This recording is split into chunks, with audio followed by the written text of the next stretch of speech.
আসসালামু আলাইকুম। আমি হিমেল, রাজশাহী মেডিকেল কলেজের এমবিবিএস তৃতীয় বর্ষের ছাত্র। আজকের ভিডিওতে আমি কথা বলবো এমবিবিএস সম্পর্কে। আজ মূলত এমবিবিএস কী, বাংলাদেশে এমবিবিএস কীভাবে পড়া যায় এবং কিভাবে এই কোর্সে চান্স পেতে হয় বা ভর্তি হতে হয় এ সম্পর্কে আলোচনা করুন। প্রথমেই আসি এমবিবিএস কী। এমবিবিএস হলো চিকিৎসক বা ডাক্তার হওয়ার প্রথম ধাপ। বাংলাদেশের আইন অনুযায়ী নামের আগে ডাক্তার শব্দটি যোগ করতে হলে একজন ব্যক্তিকে অবশ্যই এমবিবিএস বা বিডিএস ডিগ্রি সম্পন্ন করতে হবে। এমবিবিএসের দুটি পূর্ণরূপ আমরা স্ক্রিনে দেখতে পাচ্ছি, একটি ইংরেজি, অন্যটি ল্যাটিন। সাধারণত ইংরেজিতে এমবিবিএসের পূর্ণরূপ হিসাবে bachelor of medicine and bachelor of surgery বলা হয়, তবে এর মূল উৎপত্তি ল্যাটিন ভাষা থেকে। আমাদের দ্বিতীয় বিষয়বস্তু হলো কিভাবে এবং কোথায় এমবিবিএস পড়া যায়। বাংলাদেশে 3 ধরনের প্রতিষ্ঠান থেকে এমবিবিএস ডিগ্রি গ্রহণ করা যায়। 1. সরকারি মেডিকেল কলেজ, 2. সেনাবাহিনী পরিচালিত মেডিকেল কলেজ ও 3. বেসরকারি মেডিকেল কলেজ। বাংলাদেশে বর্তমানে 37টি সরকারি মেডিকেল কলেজ এবং 72টি বেসরকারি মেডিকেল কলেজ রয়েছে, যাতে যথাক্রমে 4,350 জন ও 6,040 জন শিক্ষার্থী প্রতি বছর ভর্তি হওয়ার সুযোগ পায়। এছাড়াও 6টি সেনাবাহিনী পরিচালিত মেডিকেল কলেজে 375টি আসন রয়েছে এমবিবিএসের জন্য। কখন এমবিবিএস কোর্সে ভর্তি হওয়া যায়? আমার ধারণা কম বেশি সবাই এই প্রশ্নটির উত্তর জানি। এইচএসসি বা সমমান পরীক্ষা পাশ করার পরেই এমবিবিএস কোর্সে ভর্তির জন্য আবেদন করা যায়। তবে এমবিবিএস ভর্তি পরীক্ষায় আবেদন করার জন্য কিছু যোগ্যতা থাকা আবশ্যক। প্রথমত, ভর্তিচ্ছু শিক্ষার্থীকে অবশ্যই বিজ্ঞান বিভাগ থেকে এইচএসসি অথবা সমমান পরীক্ষায় পাশ করতে হবে। এখানে বিশেষভাবে লক্ষণীয় বিষয় হচ্ছে এইচএসসি বা সমমান পরীক্ষায় পাশের পূর্ববর্তী 2 বছরের মধ্যে এসএসসি বা সমমান পরীক্ষায় পাশ করা লাগে। এইচএসসি বা সমমান পরীক্ষায় জীববিজ্ঞান, পদার্থবিজ্ঞান ও রসায়ন বিষয় 3টি থাকতে হবে। এইচএসসি পরীক্ষায় জীববিজ্ঞান বিষয়ে ন্যূনতম 4 পয়েন্ট থাকতে হবে। এসএসসি ও এইচএসসি পরীক্ষায় তার প্রাপ্ত মোট জিপিএ ন্যূনতম 9 হতে হবে। তবে উপজাতি বা পার্বত্য এলাকার শিক্ষার্থীদের জন্য 8 পয়েন্ট থাকলেই তারা আবেদন করতে পারবে।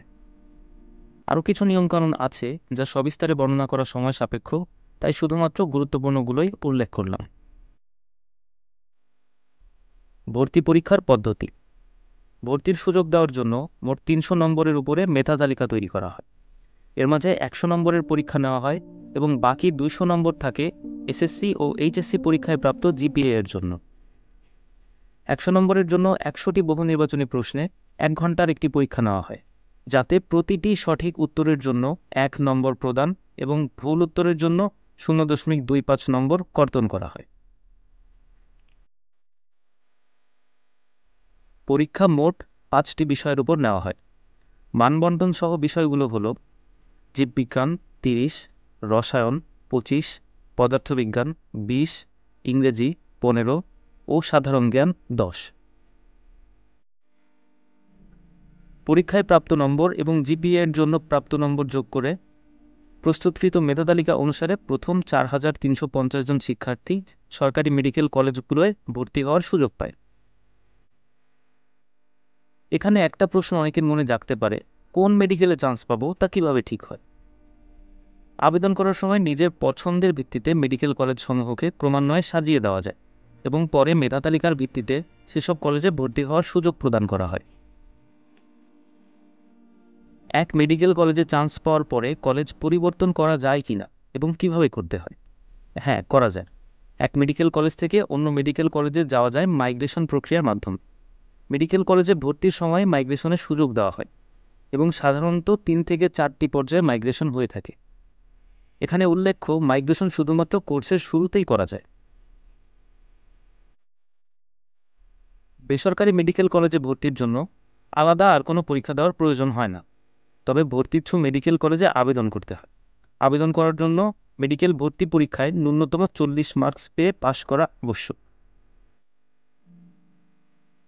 সেনাবাহিনী পরিচালিত মেডিকেল কলেজে ভর্তির জন্য আলাদা একটি ভর্তি পরীক্ষার আয়োজন করা হয়, যা সাধারণত মেডিকেল কলেজ ভর্তি পরীক্ষার পরে অনুষ্ঠিত হয়। ভর্তি ও আনুষঙ্গিক খরচ। ভর্তি ফি চান্স পাওয়ার পর সরকারি মেডিকেল কলেজে ভর্তির জন্য কলেজ ভেদে 10 থেকে 25,000 টাকা প্রয়োজন হয়। অন্যদিকে 2022-23 শিক্ষাবর্ষে বেসরকারি মেডিকেল কলেজের এমবিবিএস নতুন ভর্তি ফি নির্ধারণ করা হয়েছে 19,44,000 টাকা। তবে মেডিকেল কলেজ ভেদে ভর্তি ফি আরও বাড়তে পারে। সেনাবাহিনী পরিচালিত মেডিকেল কলেজ আবার দুই ধরনের: আর্মড ফোর্সেস মেডিকেল কলেজ এবং আর্মি মেডিকেল কলেজ। এই দুই ধরনের কলেজের খরচও আলাদা। আর্মড ফোর্সেস মেডিকেল কলেজে ভর্তি ফি ও আনুষঙ্গিক খরচসহ প্রায় 1,80,000 টাকার মতো প্রয়োজন হবে ভর্তি হওয়ার জন্য। 2022-23 শিক্ষাবর্ষে আর্মি মেডিকেল কলেজের শিক্ষার্থীদের ফি সহ অন্যান্য খরচও পুনর্নির্ধারণ করা হয়েছে। প্রথম বর্ষে ভর্তির সময় প্রত্যেক বেসামরিক শিক্ষার্থীকে মোট জমা দিতে হবে 24,09,000 টাকা। সামরিক অর্থাৎ চাকরিরত অথবা অবসরপ্রাপ্ত শিক্ষার্থীদের মোট জমা দিতে হবে 21,27,000 টাকা। মাসিক বেতন ও অন্যান্য। সরকারি মেডিকেল কলেজে মাসিক বেতন ও হোস্টেলের সিট ভাড়া খুবই নগণ্য। 6 মাস পর পর প্রায় 650 টাকা মতো কলেজে জমা দিতে হয়। তবে বেসরকারি মেডিকেল কলেজসমূহে টিউশন ফি বাবদ মাসিক প্রায় 10,000 টাকা কলেজে জমা দিতে হয় শিক্ষার্থীদের। শিক্ষা উপকরণ ব্যয়। বই ও অন্যান্য শিক্ষা উপকরণ কেনার জন্য আরও প্রায় 50,000 টাকার মতো ব্যয় হয়। বই কিনতে সাধারণত 5 থেকে 10,000 এবং মানুষের এক সেট বোনস কিনতে 30 থেকে 40,000 টাকা ব্যয় হয় সব মেডিকেল কলেজের শিক্ষার্থীদেরই। আজকের ভিডিও এ পর্যন্তই। যদি এ বিষয়গুলো সম্পর্কে কারো কোনো প্রশ্ন থাকে বা কোনো বিষয়ে কনফিউশন থাকে তবে কমেন্ট বক্সে জিজ্ঞাসা করতে পারো। আমি যথাসম্ভব উত্তর দেওয়ার চেষ্টা করব। ধন্যবাদ সবাইকে।